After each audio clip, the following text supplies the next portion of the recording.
Today we are discussing about force on a current carrying conductor in a magnetic field. So, how the force can be carrying by a current through the conductor in magnetic field. We have learned that an electric current flowing through a conductor produces a magnetic field. The field so produced exerts a force on a magnet placed in the vicinity of the conductor. The French scientist Andrew Marie Ampere suggested that the magnet must also exert an equivalent opposite force of the current carrying conductor. That means the equivalent opposite forces should be going on a conductor. So how the force due to the magnetic field acting a current carrying conductor can be demonstrated through the following activity. See the activity 13.7. See here. This is the main activity. We have to learn about the current carrying through the conductor, which is force exerted by a opposite and equal force of the following through this activity. See act 13.7. Let us see how to make this one, how to use this one. So we have a three properties should be going on here. One is horseshoe bar magnet, and another one is aluminum rod, and the copper wires and battery, plug key, stand should be going on here. So how the activity? What is aim here? To show that the force acting on a current carrying conductor placed in a magnetic field increase with increase in field strength. That means the magnetic field strength is increased, then how to make a strength can be increases, then the current can be going on also increases, or should be like that, like the current produced by a induced current in aluminum rod or anything. What is else here? Let us see. The first point of the activity, take a small aluminum rod AB, so about 5 centimeters, using 2 wires connecting, suspended it horizontally from a stand. That means use 2 connecting wires, means one terminal is the negative to A and another wire is positive to B. Do you understand? So that's why we have to use a 2 wires, not a single wire. So see here, from the negative wire side can be going on the negative to one of the connecting to A and positive to one of the connecting to B. So from here we have to use a B to A. Why it has B to A means the current carrying through the positive to negative. So that current can be produces following through here B to A. Now place a strong horseshoe magnet. So here we have to use 2 strong magnets, 2 horseshoe magnets. One is strength is low and another one is strength is more. So we have to use a strong horseshoe magnet, means one is, first of all we have to use a low strong horseshoe magnet. That means low strength magnet, in such a way that the rod lies between the 2 poles with a magnetic field directed upwards. See here, north to south. North is below and south is above. So that means the magnetic field indicates the clockwise direction, but the current is going on the anti-clockwise direction. That means 2 mutually perpendicular.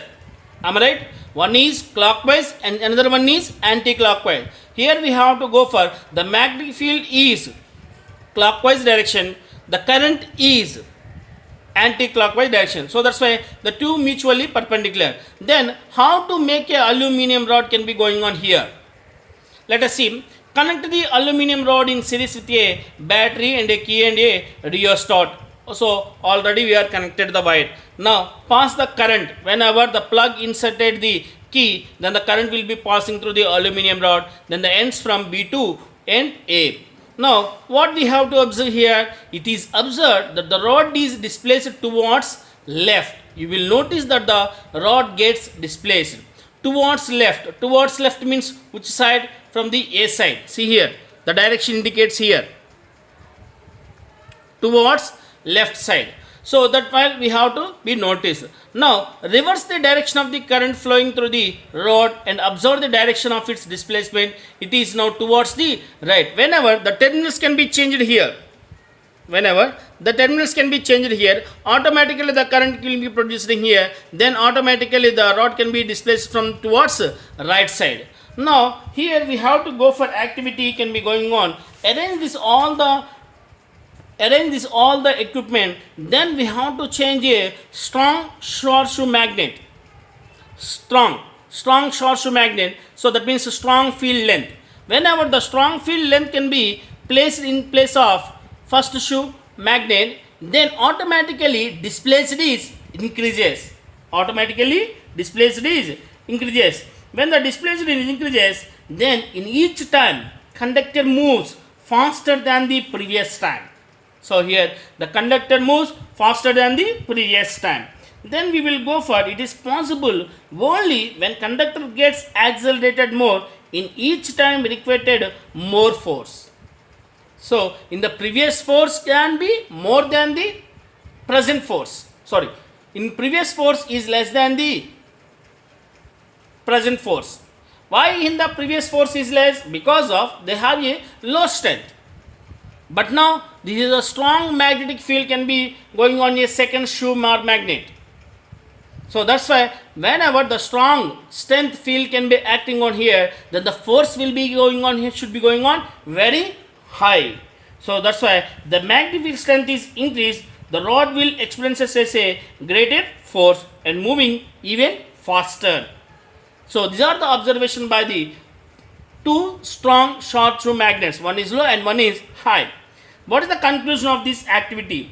The force acting on a current carrying conductor placed in a magnetic field increases with increase in field strength. Whenever the field strength is increases, the force will be also increases. Whenever the field strength is decreases, then the force will be decreases. So that's why from this activity we learn about the whenever the force is increases, the field strength is increases. Whenever force is less, the field strength is also less. So that's why from this activity we have to learn about these. From the current carrying rod, from the AB experiences a force perpendicular to its length and magnetic field. Let us see. So in this activity we have to learn about the 13.7 activity. We consider the direction of the current and the magnetic field perpendicular to each other.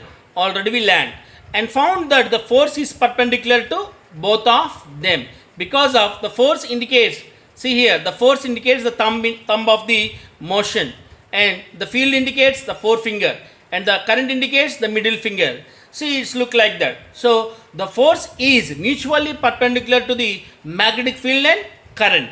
So that's why the three directions can be illustrated from the a simple rule called Fleming's left hand rule. So according to this rule, stretch the thumb, forefinger and middle finger of your left hand such that they are mutually perpendicular to each other. If the first finger points indicates the direction of the magnetic field and the second finger indicates the direction of the current, then the thumb will point indicates the motion of the force acting on the conductor. So from this rule we have to using the devices that use current carrying conductors, and the magnetic fields include electric motor, electric generators, loudspeakers, microphones and measuring instruments.